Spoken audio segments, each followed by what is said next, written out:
News portal Chitradurga ಅರ್ಪಿಸುವ ಕೋಟೆನಾಡಿನ ಕವಿಕಾವ್ಯ ಪರಿಚಯ ಕಾರ್ಯಕ್ರಮಕ್ಕೆ ತಮಗೆ ಅಭಿಮಾನದ ಸ್ವಾಗತ.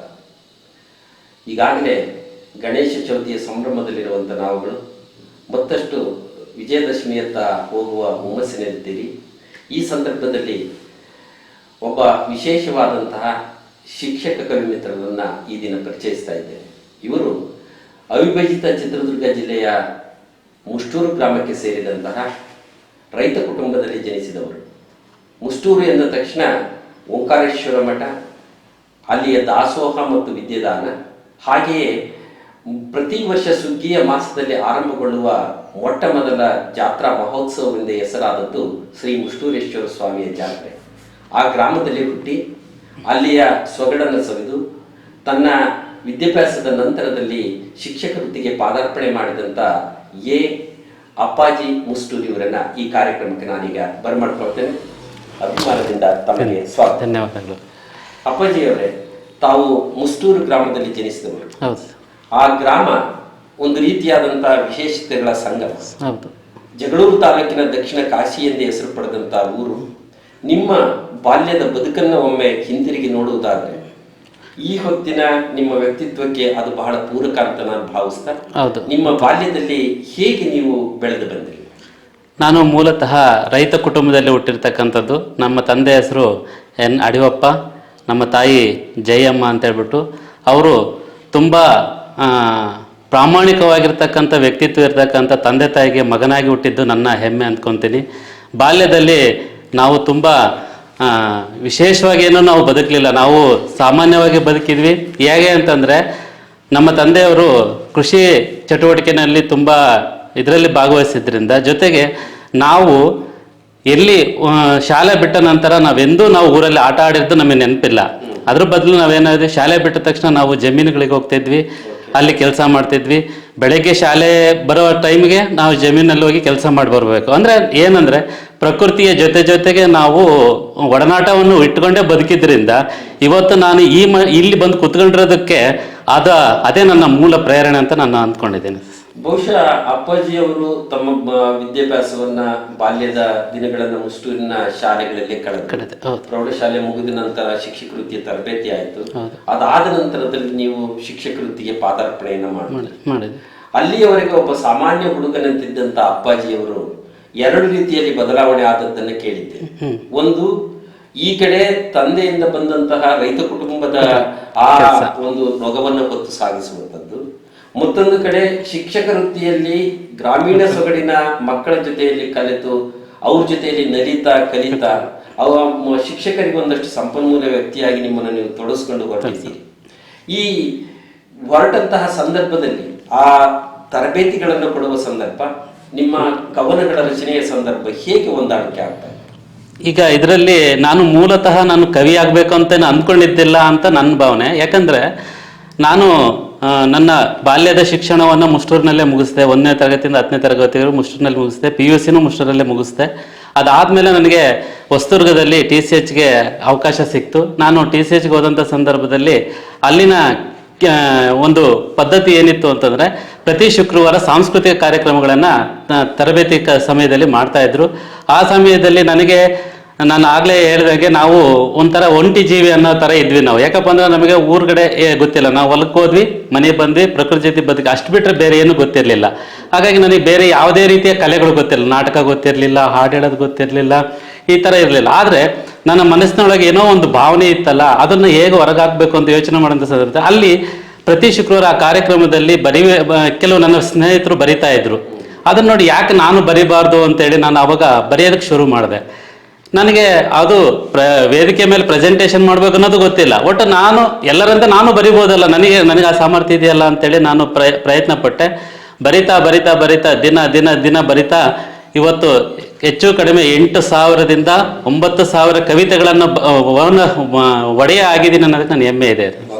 ಅದೇ ಥರ ನಾನು ಅಲ್ಲಿಂದ ಶಿಕ್ಷಕ ವೃತ್ತಿ ಬಂದಂಥ ಸಂದರ್ಭದಲ್ಲಿ ನಾನು ಪ್ರಪ್ರಥಮವಾಗಿ ದಾವಣಗೆರೆ ಜಿಲ್ಲೆ ಬದಿಯನಾಯಕನ ತಾಂಡ ಅಂತಕ್ಕಂಥ ವಿಭಿನ್ನ ಸಂಸ್ಕೃತಿ ಇರ್ತಕ್ಕಂಥ ಶಾಲೆಗೆ ನಾನು ಓದಂಥ ಸಂದರ್ಭದಲ್ಲಿ ನನಗೆ ನಿಜವಾಗ್ಲೂ ಆಶ್ಚರ್ಯ ಆಯಿತು. ಏನಪ್ಪ ಅಂದರೆ, ಅವರ ಭಾಷೆನೇ ಬೇರೆ, ನಮ್ಮ ಭಾಷೆನೇ ಬೇರೆ. ನನಗೆ ಆ ಭಾಷೆಯ ಗಂಧಗಳೇ ಗೊತ್ತಿಲ್ಲ. ಆದರೂ ಸಹ ಆ ಮಕ್ಕಳಿಗೆ ನಾನು ಕಲಿಸುವಂಥ ಸಂದರ್ಭದಲ್ಲಿ ನಾನು ಓದಂಥ ಸಂದರ್ಭದಲ್ಲಿ ಆ ಮಕ್ಕಳ ಭಾಷೆ ತುಂಬ ಅವರ ಭಾಷೆ ಹತ್ತತ್ರನೇ ಇತ್ತು. ನಾನಲ್ಲಿ 3 ವರ್ಷ ಇದ್ದಂಥ ಸಂದರ್ಭದಲ್ಲಿ ನಾನು ಬಿಟ್ಟು ಬರುವಷ್ಟೊತ್ತಿಗೆ ನನ್ನ ಕನ್ನಡವನ್ನು ಅವರು ಸ್ಪಷ್ಟವಾಗಿ ಮಾತಾಡುವಷ್ಟು ಅವ್ರನ್ನ ತರಬೇತಿ ಮಾಡಿದೆ. ಅದಕ್ಕೆ ಸಾಹಿತ್ಯನೇ ನನಗೆ ಪ್ರೇರಣೆ ಅಂತ ನಾನು ಅಂದ್ಕೊಂಡಿದ್ದೇನೆ, ನನ್ನ ಪ್ರೇರಣೆ ಅಂದ್ಕೊಂಡೆ. ಅದಾದ ನಂತರ ಶಿಕ್ಷಕ ವೃತ್ತಿನಲ್ಲಿ ನನಗೆ ಸಾಕಷ್ಟು ತರಬೇತಿಗಳಲ್ಲಿ ನಾವು ಹೋಗ್ತಾ ಇದ್ದೆ. ಆ ತರಬೇತಿಗಳಲ್ಲಿ ಪ್ರತಿ ನಮ್ಮ ಸನ್ನಿವಾಸ ತರಬೇತಿಗಳಂತ ನಾವು ಜಾಯ್ನ್ ಆದ ಸಂದರ್ಭದಲ್ಲಿ ಅವು ಪ್ರಾರಂಭ ಆದವು. ಆ ಸಂದರ್ಭದಲ್ಲಿ ಅಲ್ಲೊಂದು ಪದ್ಧತಿ ಇತ್ತು, ಆ ದಿನದ ಕಾರ್ಯಕ್ರಮಗಳನ್ನು ನಾವು ವರದಿ ರೂಪದಲ್ಲಿ ಕೊಡಬೇಕಾಗಿತ್ತು. ಎಲ್ಲರೂ ಸಾಮಾನ್ಯವಾಗಿ ವರದಿ ರೂಪದಲ್ಲೇ ಗದ್ಯ ರೂಪದಲ್ಲಿ ಕೊಡ್ತಾ ಇದ್ರು. ಆದರೆ ನಾನೇನು ಮಾಡಿದೆ, ಆ ಥರ ನಾನೇನಾದರೂ ವಿಭಿನ್ನವಾಗಿ ಯೋಚನೆ ಮಾಡಬೇಕಂತ ಮನಸ್ಥಿತಿ ಇದ್ದರಿಂದ ಇಡೀ ಅವತ್ತಿನ ಕಾರ್ಯಕ್ರಮ ಎಲ್ಲವನ್ನು ನಾನು ಕವಿತೆಗೆ ರೂಪದಲ್ಲಿ ಸಾಹಿತ್ಯಕ್ಕೆ ಒಳಗೊಂಡುಕೊಂಡಂತೆ ಪ್ರಾಸ, ಕಂದ ಪದ್ಯ, ಈ ಥರ ಪದ್ಯದ ರೂಪದಲ್ಲಿ ನಾನು ಪ್ರತಿ ತರಬೇತಿಯನ್ನು ಸಹ ನಾನು ಬರಿತಾ ಅಲ್ಲಿ ನಾನು ಒಂದು ವಿಶೇಷವಾಗಿರ್ತಕ್ಕಂಥ ವ್ಯಕ್ತಿತ್ವವನ್ನು ನಾನು ಅಲ್ಲಿ ರೂಪಿಸ್ಕೊಂಡೆ ಅಂತ ಹೇಳ್ಬೋದು. ಅಪ್ಪಾಜಿ ಮುಷ್ಟೂರ್ ಅವರು ಅಮು ಭಾವಜೀವಿಯಾಗಿ ಪರಿವರ್ತನೆಗೊಂಡದ್ದು ನೀವು ಸಾಹಿತ್ಯ ಕ್ಷೇತ್ರಕ್ಕೆ ಬಂದಂತ ಸಂದರ್ಭದಲ್ಲಿ ನಾನು ಸಾಕಷ್ಟು ಹೆಸರನ್ನು ಹುಡುಕ್ತಾ ಇದ್ದೆ. ಏನ್ ಕೊಡ್ಬೋದು, ಏನ್ ವಿಶೇಷವಾಗಿರ್ಬೇಕು, ಮತ್ತೆ ಅದು ನನ್ನ ಬದುಕನ್ನು ಅದು ಕಟ್ಟಿಕೊಡುವಂಥ ರೀತಿಯಲ್ಲಿ ಇರಬೇಕು ಅಂತ ಯೋಚನೆ ಮಾಡಿದಂಥ ಸಂದರ್ಭದಲ್ಲಿ ಇಲ್ಲಿ ನನಗೆ ಕುವೆಂಪು ಅವ್ರು ನೆನಪಾಗ್ತಾರೆ. ಅವರು ಕುಪ್ಪಳ್ಳಿ ವೆಂಕಟಪ್ಪ ಪುಟ್ಟಪ್ಪ, ಅವ್ರ ಊರ ಹೆಸರು, ತಂದೆ ಹೆಸರು, ತಾಯಿ ಅವರ ಹೆಸರು ಎಲ್ಲದೂ ಬರುವ ರೀತಿಯಲ್ಲಿ ಯಾವ ರೀತಿ ಇದು ಮಾಡೋದು, ನಾನು ಅದೇ ರೀತಿ ಒಂದು ಏನಾದರೂ ಒಂದು ಕಾರ್ಯಕ್ರಮ ಒಂದು ಹೆಸರನ್ನು ಹುಡುಕೋಬೇಕು ಅಂತ ಯೋಚನೆ ಮಾಡಿದಾಗ ನನ್ನ ಹೆಸರು ಅಪ್ಪಾಜಿ, ನನ್ನೂರು ಮುಷ್ಟೂರು, ಅದು ಇಟ್ಕೊಂಡ್ಬಿಟ್ಟು 2 ಅಕ್ಷರಗಳು ಇಟ್ಕೊಂಡು ಅಮು ಅಂತ ಇಟ್ಕೊಂಡೆ. ಅಮು ಅಂತ ಇಟ್ಕೊಂಡಾಗ ನನಗೆ ಈ ಅಷ್ಟೊತ್ತಿಗೆ ಈ ಸಾಮಾಜಿಕ ಜಾಲತಾಣಗಳು ಹೆಚ್ಚು ಪ್ರಚಲಿತ ಆಗ್ತಾ ಇದ್ದಂಥ ಸಂದರ್ಭದಲ್ಲಿ ನಾನು ಅಮು ಅಂತ ಫೇಸ್ಬುಕ್ಕಲ್ಲಿ ನಾನು ಕ್ರಿಯೇಟ್ ಮಾಡ್ಕೊಂಡಾಗ ಎಲ್ಲರೂ ನನ್ನನ್ನು ಇವ್ರು ಯಾರೋ ಹುಡುಗಿ ಇರ್ಬೋದು ಅಂತಂದೇಳಿ ಇದು ಮಾಡಿದ್ರು. ಇದು ಯಾಕೋ ಏನೋ ವ್ಯತ್ಯಾಸ ಆಯಿತು ಅಂತ ಅಂದ್ಬಿಟ್ಟು ನಾನು ಮುಂದೆ ಮತ್ತೆ ನಾನು ಕವಿ ಆಗಿರೋದ್ರಿಂದ ಭಾವಜೀವಿ ಅಂತೇಳಿ ನಾನು ಅದನ್ನು ಬದಲಾಯಿಸ್ಕೊಂಡೆ, ಅಮು ಭಾವಜೀವಿ ಅಂತೇಳಿ. ಅದೊಂದು ರೀತಿಯ ವಿಶೇಷವಾಗಿರ್ತಕ್ಕಂಥ ಹೆಸರು ಅನ್ನಿಸ್ತು. ರಾಜ್ಯಾದ್ಯಂತ ನನ್ನ ಇವತ್ತಿಗೂ ಗುರುತಿಸೋದು ಅಮು ಭಾವಜೀವಿ ಅಂತಲೇ ಹೆಚ್ಚು ಜನ ನನ್ನ ಗುರುತಿಸ್ತಾರೆ. ಅಮು ಭಾವಜೀವಿ ಅಂದ ತಕ್ಷಣ ಎಲ್ಲರಿಗೂ ಗೊತ್ತಾಗುತ್ತೆ. ಅಂಥ ಒಂದು ಒಳ್ಳೆಯ ಹೆಸರು ನನಗೆ ಸಿಕ್ಕಿದ್ದು ನನ್ನ ಪುಣ್ಯ ಅಂತ ನಾನು, ಅದು ಈ ಸಾಹಿತ್ಯದಿಂದಲೇ ನನಗೆ ಆ ಹೆಸರು ಬಂದಿದೆ ಅನ್ನೋದಕ್ಕೆ ನನಗೆ ತುಂಬ ಹೆಮ್ಮೆ ಇದೆ. ಹಾಗೆ ಅಮು ಭಾವಜಿ ಬರಿತಾ ಒಂದು ಕವನಗಳನ್ನು ಬರೆದು ಸಭೆ ಸಮಾರಂಭಗಳು ವಾಚನ ಮಾಡೋದು, ಪ್ರಶಸ್ತಿ ಪಡೆದರು, ಕೊನೆಗೆ ಅವುಗಳನ್ನು ಒಟ್ಟುಗೂಡಿಸಿದ ಆಯ್ದ ಕವನಗಳನ್ನು ಒಟ್ಟುಗೂಡಿಸಿ ಒಂದು ಒಡಲಗೆಚ್ಚಿದ ಕಿಚ್ಚು ಅಂತ ಒಂದು ಕೃತಿಯನ್ನು ಸಹ ನೀವು ಬಿಡುಗಡೆ ಮಾಡಿದ್ರಿ. ಈ ನಾನು ಗಮನಿಸಿದ ಹಾಗೆ ಪ್ರೇಮ, ಪ್ರೀತಿ, ಪ್ರಳಯ ಅನ್ನುವಂಥ ಪದಗಳು ಹೆಚ್ಚು ಬಳಕೆಯಾಗುವ ದಿನಮಾನಗಳಲ್ಲಿ ಅಮು ಭಾವಜೀವಿಯ ಕವನಗಳಲ್ಲಿ ಅಥವಾ ಅವರ ಬರವಣಿಗೆ ಮತ್ತು ವಾಚನದಲ್ಲಿ ಪ್ರೇಮ, ಪ್ರಕೃತಿ, ಪ್ರಳಯಗಳ ಆ ಒಂದು ಸಮ್ಮಿಲನ ಜಾಸ್ತಿ ಇದೆ ಅನ್ಸುತ್ತೆ. ನಿಮ್ಮ ಅಭಿಪ್ರಾಯ? ಹೌದು ಸರ್. ಯಾಕೆ ಅಂತಂದ್ರೆ ನನಗೆ ಪ್ರೇಮ, ಪ್ರೀತಿ ವಿಚಾರ ಬರೆಯೋದಕ್ಕೆ ಅದು ಆಗಿನ ವಯಸ್ಸು ಇತ್ತು. ಅದನ್ನ ನಾನು ಪ್ರಾರಂಭ, ನಮ್ಮಲ್ಲಿ ಒಂದು ಮಾತಿದೆ, ಪ್ರತಿಯೊಬ್ಬ ಕವಿನೂ ಫಸ್ಟ್ನೇ ಕವನನೇ ಪ್ರೇಮಕ್ಕೆ ಸಂಬಂಧಪಟ್ಟಂತ ಕವಿತೆನೇ ಬರೆಯೋದು ಅಂತೇಳಿ ಒಂದು ಮಾತಿದೆ. ಹಾಗೆ ತರ ನಾನು ಬರಿತಾ ಹೋದಂಥ ಸಂದರ್ಭದಲ್ಲಿ ನಾನು ನನ್ನ ಕೃಷಿ ಚಟುವಟಿಕೆಗಳಲ್ಲಿ ನಾನು ತೊಡಗಿಸ್ಕೊಂಡಾಗ ಅಲ್ಲಿನ ಪರಿಸರ, ಅಲ್ಲಿನ ಪ್ರಕೃತಿ ಅದನ್ನ ನಾನು ನೋಡ್ತಾ ಬಂದೆ. ಆಮೇಲೆ ನಾನು ಶಿಕ್ಷಕ ವೃತ್ತಿ ಬಂದಂಥ ಸಂದರ್ಭದಲ್ಲಿ ಅಲ್ಲಿನ ಮಕ್ಕಳ ಸಾಮಾಜಿಕ ಮತ್ತೆ ಶೈಕ್ಷಣಿಕ ಮಟ್ಟ ಏನಿದೆ ಅದರನ್ನು ಒಳಹೊಕ್ಕು ನೋಡಿದ್ದಾಯ್ತು, ಸಮಾಜದಲ್ಲಿ ನೋಡಿದ್ದಾಯ್ತು. ಹಾಗಾಗಿ ನಾನು ಇನ್ನೊಂದು ಹೇಳ್ತೀನಿ, ನಾನು ಓದಿ ಕವಿಯಾದವನಲ್ಲ, ನಾನು ನೋಡಿ ತಿಳಿದು ಸ್ವತಃ ಅನುಭವಿಸಿ ನಾನು ಕವಿಯಾದನ ಹೊರತಾಗಿ ನಾನು ಹೆಚ್ಚು ಪುಸ್ತಕಗಳನ್ನು ಓದಿ ಕವಿತೆ ಆದಂಥ ವ್ಯಕ್ತಿ ಅಲ್ಲ. ನಾನು ಇವತ್ತೇನೋ ಒಂದು ನಾನು ಹೊಲದಲ್ಲಿದ್ದಂಥ ಸಂದರ್ಭದಲ್ಲಿ ಎಲ್ಲೋ ಹೋಗ್ತಾ ಇರ್ಬೇಕಾದ್ರೆ, ಬಸ್ಸಲ್ಲಿ ಹೋಗ್ತಾ ಇರ್ಬೇಕು, ಯಾವುದೋ ಒಂದು ವಿಚಾರವನ್ನು ನಾನು ನೋಡಿದಾಗ ಅದು ನನ್ನಲ್ಲಿ ಒಂದು ಸ್ಪಾರ್ಕ್ ಆಗಿ ಹೊಳೆಯುತ್ತೆ. ಅದನ್ನು ನಾನು ಬರಿತಾ ಹೋಗ್ತಾ ಇವತ್ತು ಇಷ್ಟೊಂದು ಕವಿತೆಗಳನ್ನು ನಾನು ಕಟ್ಟಿಕೊಟ್ಟಿದ್ದೀನಿ. ಆದ್ರೆ ಬಹಳಷ್ಟು ಜನ ಸಾಹಿತಿಗಳು ಒಂದು ಪ್ರೌಢಶಾಲಾ ಹಂತದಕ್ಕಿಂತ ಮೇಲ್ಪಟ್ಟು ಬೋಧಿಸುವಂತಹ ಕವಿಗಳೇ ಸಾಹಿತಿಗಳೇ ಜಾಸ್ತಿ. ಅಂದ್ರೆ ತಾನು ಬರೆದದ್ದನ್ನ ತನ್ನ ಶಿಷ್ಯರಿಗೆ ಅಥವಾ ಆ ವಯೋಮಾನದವರಿಗೆ ಹೇಳಿದ್ರೆ ಅರ್ಥ ಆಗುತ್ತೆ ಅಂತೇಳಿ ಕೇಳಿ ನೀವು ಪ್ರಾಥಮಿಕ ಶಾಲೆಯಲ್ಲಿ ಕೆಲಸ ಮಾಡುವ ಬಾಲ್ಯದ ಒಂದು ಮಹತ್ತರವಾದಂತಹ ಶೈಶವದ ಹಂತದಲ್ಲಿ ಕೆಲಸ ಮಾಡುವ ನೀವು ಈ ಮಕ್ಕಳ ಒಡನಾಟದಲ್ಲಿ ಕಂಡುಕೊಂಡಂತಹ ವಿಚಾರಗಳನ್ನ ಒಂದಷ್ಟು ಕವನದ ರೂಪದಲ್ಲಿ ತಂದಂತದ್ದು ಉಂಟಾ? ಕೆಲವು ಕವನಗಳನ್ನ ನಾನು ಆ ಮಕ್ಕಳಿಗೋಸ್ಕರನೇ ಕೆಲವು ಕವಿತೆಗಳನ್ನ ಬರಿತಾ ಇದ್ದೆ. ನನಗೇನಂದ್ರೆ ಈಗ ನನ್ನ ಮಕ್ಕಳಿಗೆ ನಾವು ಹಾಡಿನ ರೂಪದಲ್ಲಿ ಹೇಳ್ಕೊಡೋದಕ್ಕೆ ತುಂಬಾ ಇಷ್ಟ ಅನ್ನೋ ಒಂದು ಕಾರಣಕ್ಕೆ ಈ ಅಕ್ಷರಗಳನ್ನ ವರ್ಣಮಾಲೆಯನ್ನ ಅದರ ಪ್ರಥಮ ಸಾಲನ್ನ ಇಟ್ಕೊಂಡ್ಬಿಟ್ಟು ಅದರಿಂದ ಕವನ ರಚನೆ ಮಾಡ್ತಕ್ಕಂಥದ್ದು. ಈ ನಮ್ಮಲ್ಲಿ ರಗಸದ ಜವಮಬನ ಇದೆ, ಅದಕ್ಕೆ ಸಂಬಂಧಪಟ್ಟಂಗೆ ಕವಿತೆಗಳನ್ನ 4ನೇ ಸಾಲಿನ ಕವಿತೆಗಳನ್ನ ಬರೆದು ಮಕ್ಕಳಿಗೆ ತೋರಿಸಿದಾಗ ಆ ಮಕ್ಕಳು ತುಂಬಾ ಆಸಕ್ತಿಯಿಂದ ಕಲಿತವೆ. ಇವತ್ತಿಗೂ ನನ್ನ ಶಾಲೆಯಲ್ಲಿ ಆ ಮಕ್ಕಳು ಆ ಕವಿತೆಗಳನ್ನ ಆಡ್ತಾ ಇರ್ತಾರೆ. ಹಾಗಾಗಿ ಅದು ಬಾಲ್ಯದ ಒಂದು ಆ ಸನ್ನಿವೇಶ ಇದೆಯಲ್ಲ, ಅದು ನಮ್ಮನ್ನ ಸಾಕಷ್ಟು ತಿದ್ದುತ್ತೆ. ಒಂದು ಅನೇಕ ಜನ ಸಾಹಿತಿಗಳು ಅಥವಾ ಕವಿಗಳು ಒಂದಷ್ಟು ಬೆರಳೆಣಿಕೆಯಷ್ಟೋ ಅಥವಾ ಒಂದೆರಡು ಪುಸ್ತಕಗಳನ್ನು ಬಿಡುಗಡೆ ಮಾಡಿದ್ಮೇಲೆ ಬೇರೆ ಬೇರೆ ಕಾರಣಗಳಿಗಾಗಿ ಪ್ರಶಸ್ತಿಗಳು, ಸನ್ಮಾನಗಳು ಮತ್ತೊಂದು ಹುಡುಕೊಂಡು ಬರ್ತವೆ ಅಥವಾ ಇವರೇ ಲಾಬಿ ಮಾಡಿ ತಗೊಳ್ತಾರೆ ಅನ್ನುವ ದಿನಮಾನದಲ್ಲಿ 8,000 ಕವನಗಳನ್ನು ಬರೆದಿರುವ ನೀವು ಇಂಥವುಗಳನ್ನು ನೋಡಿದಾಗ ನಾವು ಇಷ್ಟೆಲ್ಲ ಬರೆದು ಇಷ್ಟೆಲ್ಲ ಪ್ರಯತ್ನ ಪಟ್ಟರು ಸಹ ಗುರುತಿಸ್ಲಿಲ್ಲ, ನಮ್ಗೆ ಯಾರು ಇದು ಮಾಡಲಿಲ್ಲ ಅಂತ ನೋವಾದದ್ದು ಉಂಟಾ? ಖಂಡಿತ ನನಗೆ ಆ ನೋವಿಲ್ಲ. ಯಾಕಪ್ಪ ಅಂತಂದ್ರೆ ನಾನು ಆಗ್ಲೇ ಹೇಳಿದಾಗೆ ನಾನು ಬೆಳವಣಿಗೆ ಕಾಣುವಂತ ಸಂದರ್ಭದಲ್ಲಿ ನನಗೆ ಸಹಾಯಕವಾಗಿದ್ದ ಒಂದೇ ಒಂದು ವೇದಿಕೆ ಅಂದರೆ ಅದು ಸಾಮಾಜಿಕ ಜಾಲತಾಣಗಳು. ನಾನು ಕೆಲವು ಸಂದರ್ಭದಲ್ಲಿ ಪತ್ರಿಕೆಗಳಿಗೆ ನಾನು ನನ್ನ ಕವಿತೆಗಳನ್ನು ಕೊಡೋದಕ್ಕೆ ಹೋದಂಥ ಸಂದರ್ಭದಲ್ಲಿ ಅಲ್ಲಿ ನನಗೆ ಸರಿಯಾಗಿ ಸ್ಪಂದಿಸ್ಲಿಲ್ಲ ಅವರು. ಬೇಡ, ನಿನ್ನ ಕವಿತೆಗಳು ಉದ್ದ ಇರ್ತವೆ, ಇಂಥ ಕವಿತೆಗಳನ್ನು ನಾವು ಹಾಕೋದಕ್ಕಾಗಲ್ಲ ಅಂತಂದು ಹೇಳಿದಾಗ ನನಗೆ ತುಂಬ ನೋವಾಯಿತು. ನಾನು ಅಂದ್ಕೊಂಡೆ ನಾನು ಯಾಕೆ ಬರಿಬೇಕು ಅಂತೇಳಿ. ಆಮೇಲೆ ಅಂತೂ ನನ್ನ ಒಳ ತುಡಿತಗಳಿದಾವಲ್ಲ ಅವು ನನ್ನನ್ನು ಸುಮ್ಮನೆ ಕೂರಕ್ಕೆ ಬಿಡಲಿಲ್ಲ. ನೀನು ಬರಿ ಅಂತಂದು ಆವಾಗ ನನಗೊಂದು ಹೆಬ್ಬಾಗಿಲನ್ನು ತೆಗೆದಿದ್ದೆ ಸಾಮಾಜಿಕ ಜಾಲತಾಣಗಳು. ಅಲ್ಲಿ ಫೇಸ್ಬುಕ್, ವಾಟ್ಸಪ್, ಇನ್ಸ್ಟಾಗ್ರಾಮ್ಗಳಲ್ಲಿ ನನ್ನ ಕವಿತೆಗಳನ್ನು ನಾನು ಸ್ವತಂತ್ರವಾಗಿ ನಾನು ಪ್ರಕಟ ಮಾಡಿ ಯಾರನ್ನೂ ಕೇಳುವಂಥ ಪರಿಸ್ಥಿತಿ ಇಲ್ಲ. ನಾನು ಬರೆದಿರ್ತಕ್ಕಂಥದ್ದನ್ನು ಪ್ರಕಟ ಮಾಡ್ತಕ್ಕಂಥ ಸಾಮರ್ಥ್ಯ ನನಗೆ ಬಂದಿದ್ದೆ ಅಲ್ಲಿಂದ ಜನ ನನ್ನನ್ನು ಗುರುತಿಸಕ್ಕೆ ಹಚ್ಚಿದ್ರು. ಚೆನ್ನಾಗಿ ಬರೀತಾನೆ, ಎಷ್ಟೋ ಕವಿತೆಗಳನ್ನು ನನಗೆ ಓದಿದಂಥ ಅಭಿಮಾನಿಗಳು ಏನು ಹೇಳ್ತಿದ್ದಾರೆ, ನಿಮ್ಮ ಕವಿತೆ ಬೇಂದ್ರೆ ಅವರ ಕವಿತೆಯನ್ನು ಹೋಲುತ್ತೆ, ನಿಮ್ಮ ಕವಿತೆ ನರಸಿಂಹಸ್ವಾಮಿ ಅವರ ಪದ್ಯಗಳನ್ನು ಓದುತ್ತೆ, GS ಶಿವರುದ್ರಪ್ಪನವರು, ಕುವೆಂಪು, ಹೀಗೆ ದೊಡ್ಡ ದೊಡ್ಡ ಕವಿಗಳ ಹೆಸರಿಗೆ ನನ್ನ ಹೆಸರನ್ನು ಹೋಲಿಕೆ ಮಾಡಿದಾಗ ನನಗೆ ಅದಕ್ಕಿಂತ ಪ್ರಶಸ್ತಿ ಬೇಕಾ? ಆಮೇಲೆ ನಾನು ಆಗ್ಲೇ ಹೇಳಿದಾಗೆ ಅಮ್ಮುಭಾವಜೀವಿ ಅಂದ ತಕ್ಷಣ ಇವನು ನಮ್ಮನು, ಅದರಲ್ಲಿ ಏನೋ ಒಂದು ಅಟ್ರಾಕ್ಷನ್ ಇದೆಯಲ್ಲ, ಆ ಹೃದಯ ಶ್ರೀಮಂತಿಕೆಯನ್ನ ಆ ಜನ ನನಗೆ ಕೊಟ್ಟಿದ್ದಾರೆ. ಇವತ್ತಿಗೂ ನನಗೆ ಗುರುತಿಸೋದು ಅಮ್ಮುಭಾವಜೀವಿ ಅಂದ ತಕ್ಷಣ ಅರ್ಥ ಆಗುತ್ತೆ. ಅದಷ್ಟ ಸಾಕು, ನನಗೆ ಯಾವುದೇ ಪ್ರಶಸ್ತಿಗಳ ಪುರಸ್ಕಾರಗಳ ಅಗತ್ಯ ನನಗಿಲ್ಲ ಅಂತೇಳಿ ನಾನು ಭಾವಿಸಿದ್ದೆ. ಬಹುಶಃ ಜಾಲತಾಣಗಳಲ್ಲಿ ನಾವುಗಳು ಗಮನಿಸುವ ಹಾಗೆ ಒಬ್ಬ ಓದುಗನಾಗಿ ಅಥವಾ ಪ್ರೇಕ್ಷಕನಾಗಿ ಭಾನುವಾರದ ದಿನ ಬಂದ ತಕ್ಷಣ ಇಲ್ಲ ಹಾಸನದಲ್ಲಿರ್ತಾರೆ, ಬಿಜಾಪುರದಲ್ಲಿರ್ತಾರೆ, ಹುಬ್ಬಳ್ಳಿಗೆ ಹೋಗ್ತಾರೆ, ತುಮಕೂರಿಗೆ ಹೋಗ್ತಾರೆ. ಈ ಸಮಯದ ಹೊಂದಾಣಿಕೆ, ಒಂದು ಕಡೆ ವ್ಯವಸಾಯ, ಮತ್ತೊಂದು ಕಡೆ ವೃತ್ತಿ ಬದುಕು, ಮತ್ತೆ ವೈಯಕ್ತಿಕವಾದಂಥ ಕೆಲಸ ಕಾರ್ಯಗಳ ಮಧ್ಯದಲ್ಲಿ ಬಿಡುವಿರದೆ ಓಡಾಡುವ ನಿಮ್ಮ ಯಶಸ್ಸಿನ ಗುಟ್ಟೆ? ನನ್ನ ಯಶಸ್ಸಿನ ಗುಟ್ಟು ನನ್ನ ಸಂಗಾತಿ. ನಾನು ಎಲ್ಲಿಗೆ ಹೋಗ್ಲಿ ನನ್ನನ್ನು ಕಳಿಸ್ಕೊಡ್ತಕ್ಕಂಥ ಒಂದು ದೊಡ್ಡ ಜವಾಬ್ದಾರಿಯನ್ನ ನನ್ನ ಶ್ರೀಮತಿ ಸುಧಾರಾಣಿ ಅವರು ತಗೊಂಡಿದ್ದಾರೆ. ನಾನು ಎಲ್ಲಿಗೆ ಹೋಗ್ಲಿ ಬೇಡ, ನೀನು ಹೋಗ್ಬೇಡ ಅಂತ ಎಲ್ಲೂ ಹೇಳಿಲ್ಲ. ಮನೆಯ ಕೆಲಸ, ಜಮೀನಿನ ಕೆಲಸ ಎಲ್ಲವನ್ನು ತಾನೇ ತನ್ನ ಹೆಗಲ ಮೇಲೆ ಹೊತ್ಕೊಂಡ್ಬಿಟ್ಟು ನಾನು ಹೋಗ್ತಕ್ಕಂಥ ಕೆಲಸ ಕಾರ್ಯಗಳಿಗೆ ನೀನು ಹೋಗು, ಸಕ್ಸಸ್ ಮಾಡ್ಕೊಂಬ, ನೀನು ಹೋಗ್ಬಾ ಅಂತೇಳಿ ನಾನು ಕಳಿಸ್ಕೊಟ್ಟಿದ್ದಾರೆ. ಇವತ್ತು ಸಹ ನಾನು ಇಲ್ಲಿ ಬರೋದಕ್ಕೆ, ಇವತ್ತು ಅವರು ಜಮೀನಲ್ಲಿ ಕೆಲಸ ಮಾಡ್ತಿದ್ದಾರೆ, ಇವತ್ತು ನಾನು ಇಲ್ಲಿ ಬಂದಿದ್ದೀನಿ ಅಂತಂದರೆ ಅವರ ಶ್ರಮ ಜಾಸ್ತಿ ಇದೆ. ನಾನೇನೇ ಮಾಡಿದ್ರು ಸಹ ನಾನು ಅದೇ ಹೇಳ್ತಾರಲ್ಲ, ನಾವೆಲ್ಲ ಹೇಗೆ ಅಂದರೆ ಜೋಡೆತ್ತಿದ್ದಂಗೆ, ನಾನು ಬಿಟ್ಟು ಅವರಿಲ್ಲ, ಅವ್ರು ಬಿಟ್ಟು ನಾನಿಲ್ಲ. ಆದರೆ ನನ್ನ ಸಾಧನೆ ಹಿಂದೆ ಆ ಮಹಿಳೆ ಎಷ್ಟು ಶ್ರಮ ಪಡ್ತಿದ್ದಾಳೆ ಅನ್ನೋದು ಅದು ನನಗೆ ಗೊತ್ತಿದೆ.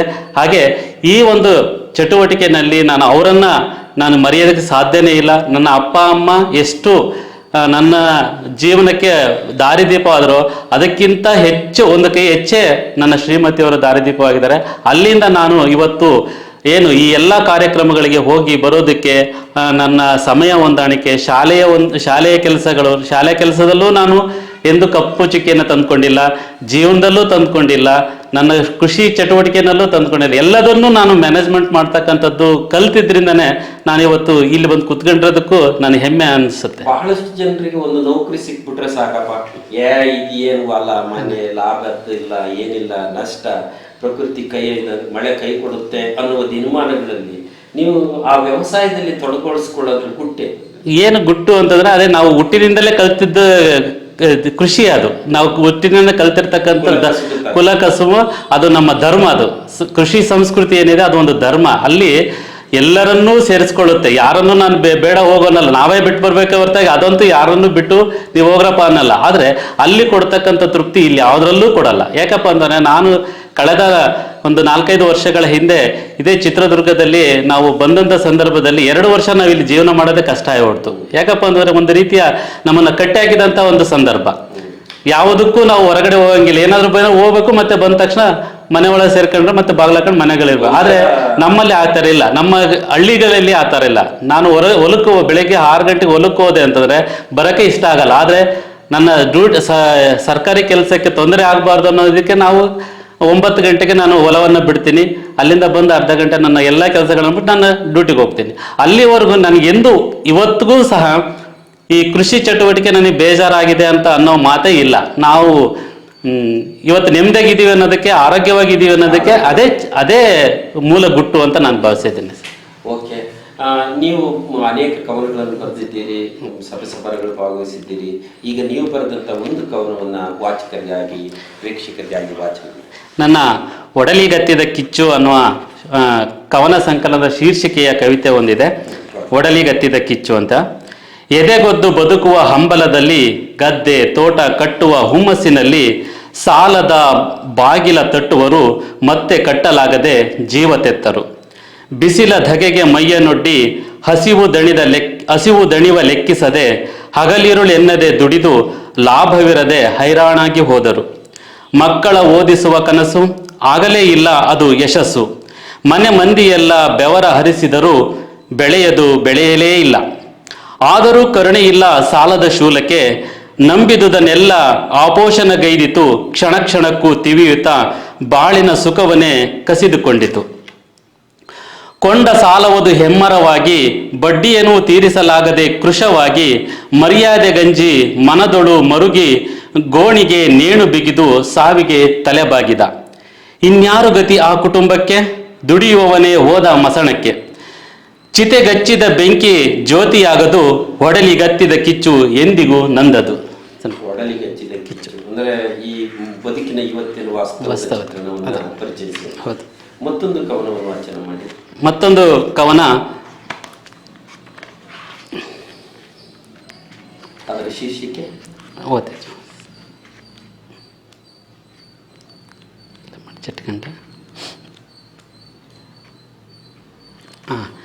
ಇನ್ನು ಮತ್ತೊಂದು ಶೀರ್ಷಿಕೆ ಬೇಡಿ ತಿನ್ನುವ ಬದುಕು ಅಂತ. ಬೇಡಿ ತಿನ್ನುವ ಬದುಕು ನಮಗಷ್ಟೇ ಏತಕ್ಕೆ, ಬವಣೆಗಳ ಹಾಸಿ ಹೊದ್ದು ಸಹಿಸುವೆವೆಂಬ ಕಾರಣಕ್ಕೆ. ಮನೆಯ ಬಾಗಿಲು ತಟ್ಟಿ ಗುಡಿ ಮಂದಿರ ಮಸೀದಿಗಳ ಮುಂದೆ ನಾವು ಕೈಚಾಚಿ ಕೇಳಲು ಬೈದು ಕೊಡುವ ಮನಸ್ಥಿತಿ ಏಕೆ. ಭವಿಷ್ಯ ಕಾಣದ ಬಾಲರು, ಆಯುಷ್ಯ ತೀರದ ವೃದ್ಧರು, ಕಂಕುಳಲಿ ಕೂಸು ಹಿಡಿದ ತಾಯಂದಿರು, ಅಂಗವೈಕಲ್ಯದ ಅನಾಥರು ನಾವುಗಳು. ನಾವೆಂದರೆ ತಿರಸ್ಕೃತರು, ನಗುವನ್ನು ಮರೆತವರು, ಪ್ರಾಣಿಗಳಿಗೂ ಕೀಳಾಗಿ ಬದುಕುವ ಮಾನವರು. ಯಾರ ಶಾಪದ ಕೋಪಕ್ಕೆ ಸಿಕ್ಕು ನಲುಗುತಿಹ ನರರು, ನಾವು ತಪ್ಪು ಮಾಡದೆ ಶಿಕ್ಷೆ ಅನುಭವಿಸುವ ಅಲ್ಪರು. ಪುನರ್ವಸತಿಗಳಿಗೂ ಕೂಡ ಪಾಪ ಕೂಪಗಳು ನಮಗೆ, ಸ್ವಚ್ಛಂದದ ಬದುಕು ಇಲ್ಲವೇನು ನಮ್ಮ ಪಾಲಿಗೆ. ಇದರ ಒಂದು ಒಳ ಅರ್ಥ ಏನು? ಇದರ ಒಳ ಅರ್ಥ,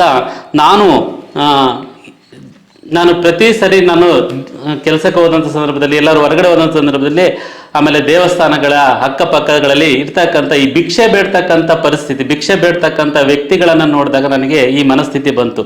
ನಾವು ಬದುಕಕ್ಕೆ ನಾವು ಮನುಷ್ಯರೇ, ಆದರೆ ಯಾವುದೋ ಕಾರಣದಿಂದ, ಯಾರದೋ ಶಾಪದಿಂದ, ಇನ್ಯಾವುದೋ ತೊಂದರೆಗಳಿಂದ ನಾವು ಇವತ್ತು ಅನಾಥರಾಗಿ ನಾವು ದುಡಿಯೋದಕ್ಕೆ ನಮಗೆ ಶಕ್ತಿ ಇದೆ, ಆದರೆ ವ್ಯವಸ್ಥೆ ಇಲ್ಲ. ನಮ್ಮನ್ನು ಯಾರೂ ಸೇರಿಸ್ಕೊಳ್ಳಲ್ಲ, ಹತ್ರಕ್ಕೆ ಸೇರಿಸ್ಕೊಳ್ಳಲ್ಲ. ಅಂಥ ಪರಿಸ್ಥಿತಿನಲ್ಲಿ ನಮಗೆ ಹಸಿವಾಗಿರುವಂಥ ನಮ್ಮ ಹಸಿವನ್ನು ನೀಗಿಸೋದಕ್ಕೆ ನಮಗೆ ಅವಕಾಶ ಕೊಡ್ರಿ, ಅನುಕಂಪ ಬೇಡ, ಅವಕಾಶ ಕೊಡ್ರಿ ಅನ್ನುವಂಥ ಇದಕ್ಕೆ ಎಸ್ಕರ ನಾನು ಈ ಕವಿತೆಯನ್ನು ಬರೆದಿದ್ದದ್ದು. ನಂತರದಲ್ಲಿ ನೀವು ಹೊರಟಂತಹ ದಾರಿ, ನೀವು ಬೆಳೆದಂತಹ ಪರಿಸ್ಥಿತಿ ಈ ಹಂತಕ್ಕೆ ಬಂದಿದೆ. ನಿಮ್ಮ ವೃತ್ತಿ ಬದುಕು ಮತ್ತು ನಿಮ್ಮ ಸಾಂಸಾರಿಕ ಬದುಕು ಅತ್ಯಂತ ಅರ್ಥಪೂರ್ಣವಾಗಿ ಮುನ್ನಡೆಯಲಿ ಅಂತೇಳಿ ಬಿಸಿಸಿಟಿ ವಾಹಿನಿಯ ಪರವಾಗಿ ಇಂದು ನಮ್ಮ ಕರೆಗೆ ಹೋಗ್ಬಿಟ್ಟು ಈ ಕಾರ್ಯಕ್ರಮದಲ್ಲಿ ಪಾಲ್ಗೊಂಡು ತಮ್ಮ ಒಡಲಾಳದ ಮಾತುಗಳನ್ನು ನಮ್ಮೊಂದಿಗೆ ಹಂಚಿಕೊಂಡಿದ್ದೀರಿ. ಅದಕ್ಕಾಗಿ ಹೃದಯಪೂರ್ವಕ ವಂದನೆ. ಈ ಒಂದು ಕಾರ್ಯಕ್ರಮದಲ್ಲಿ ನಾನು ವಿಶೇಷವಾಗಿ ಹೇಳುವಂತ ಇದೆ, ನನ್ನೆಲ್ಲ ಇಷ್ಟೆಲ್ಲ ಸಾಧನೆ ಹಿಂದೆ ನಮ್ಮ ಒಬ್ಬ ವ್ಯಕ್ತಿ ಇದ್ದಾರೆ, ಅವರೇ ನಮ್ಮ ಮಾವನವರಾಗಿರ್ತಕ್ಕಂಥ ಉರುಳಿ ಬಸವರಾಜ್ ಅವರು. ನನ್ನೆಲ್ಲ ಈಗ ಒಂದು ಟೈಟಲ್ ಅನ್ನು ನಾನು ಆಯ್ಕೆ ಮಾಡ್ಬೇಕಾದ್ರೆ ನಾನು ಫಸ್ಟ್ ಕೇಳಿದ್ದೆ ಅವರನ್ನ, ಯಾಕಂದ್ರೆ ಅವರೊಬ್ಬ ಕನ್ನಡ ಶಿಕ್ಷಕರಾಗಿ ಈ ಟೈಟಲ್ ಒಪ್ಪುತ್ತಾ ಅಂತ ನಾನು ಕೇಳಿದಾಗ ಇಲ್ಲ ಚೆನ್ನಾಗಿದೆ ಇಡು ಅಂತೇಳಿ ನನಗೆ ಮಾರ್ಗದರ್ಶನ ಮಾಡಿದವರು, ನನ್ನ ಬರಹಗಳಿಗೆ ಮಾರ್ಗದರ್ಶನ ಮಾಡಿದ್ದಾರೆ, ನನ್ನ ಜೀವನಕ್ಕೂ ಮಾರ್ಗದರ್ಶನ ಮಾಡಿದ್ದಾರೆ. ಪ್ರತಿ ಸಾರಿ ನಮ್ಮ ಹಳ್ಳಿಗೆ ಬಂದಂಥ ಸಂದರ್ಭದಲ್ಲಿ ಅವರು ನಮ್ಮನ್ನ ತಿದ್ದಿ ತೀಡಿ ನಮಗೆ ಒಂದು ಒಳ್ಳೆಯ ಮಾರ್ಗದರ್ಶನವನ್ನು ನೀಡ್ತಿದ್ದಾರೆ. ಅವರ ಮುಖಾಂತರ ನಾನು ಇವತ್ತು ನಮ್ಮ ಈ ಬಿಸಿ ಸುದ್ದಿಯ ಮುಖಾಂತರ ನಾನಿವತ್ತು ನಾಡಿಗೆ ಪರಿಚಯ ಆಗ್ತಿರೋದು ನನಗೂ ಕೂಡ ಒಂದು ಹೆಮ್ಮೆ ಅಂತ ನಾನಾದರೂ ಭಾವಿಸಿದ್ದೀನಿ. ಧನ್ಯವಾದ. ಅವಕಾಶಕ್ಕಾಗಿ ನಾನು ಧನ್ಯವಾದಗಳನ್ನು ಅರ್ಪಿಸುತ್ತೇನೆ. ಆತ್ಮೀಯ ಪ್ರೇಕ್ಷಕರೇ, ನೋಡಿದ್ರಲ್ಲ, ಒಬ್ಬ ಶಿಕ್ಷಕ ವೃತ್ತಿ ಧರ್ಮವನ್ನು ಪಾಲಿಸ್ತಾ ಅನ್ನದಾತನಾಗಿ ಕೆಲಸವನ್ನು ಮಾಡುತ್ತಾ ಸಂಗಾತಿಯ ಒಡಗೂಡಿ ತನ್ನ ಬದುಕನ್ನು ರೂಪಿಸಿಕೊಂಡಂತಹ ಬಗೆಯನ್ನ ಬಹುಶಃ ಮುಷ್ಟೂರು ಅಂದ ತಕ್ಷಣ ಅವಿಭಜಿತ ಚಿತ್ರದುರ್ಗ ಜಿಲ್ಲೆಯಲ್ಲಿ ಪ್ರತಿ ಮನೆಯಲ್ಲೂ ಶಿಕ್ಷಕರಿರುವಂತಹ ಒಂದು ಗ್ರಾಮ ಅನ್ನುವ ಖ್ಯಾತಿ ಇದೆ. ಇವರ ಮನೆಯಲ್ಲಿ ಅಪ್ಪಾಜಿಯವರ ಜೊತೆಗೆ ಅವರ ಇಬ್ಬರು ಸಹೋದರಿಯರು ಶಿಕ್ಷಕಿಯರಾಗಿದ್ದಾರೆ. ಒಟ್ಟಾರೆ ಮುಷ್ಟೂರಿನ ವಾತಾವರಣದಲ್ಲಿ ಬಹುದೊಡ್ಡದಾದಂತಹ ಒಂದು ಸಾಮಾಜಿಕವಾದಂತಹ ಸಂಬಂಧಗಳು, ಬದುಕು ಮತ್ತು ಆತ್ಮೀಯತೆಯ ವಾತಾವರಣವನ್ನು ನಾವು ಕಾಣಬಹುದು. ಅಂತಹ ಊರಿನಿಂದ ಆಗಮಿಸಿ ನಮ್ಮೊಟ್ಟಿಗೆ ಇವತ್ತು ತಮ್ಮ ಮನದಾಳದ ಮಾತುಗಳನ್ನು ಮಾಡಿದಂಥ ಅಪ್ಪಾಜಿಯವರ ಮಾತುಗಳನ್ನು ಆಲಿಸಿದ್ದೀರಿ. ಮುಂದಿನ ವಾರ ಮತ್ತೊಬ್ಬ ಕವಿ ಮಿತ್ರರೊಂದಿಗೆ ನಿಮ್ಮನ್ನು ಭೇಟಿಯಾಗ್ತೀನಿ.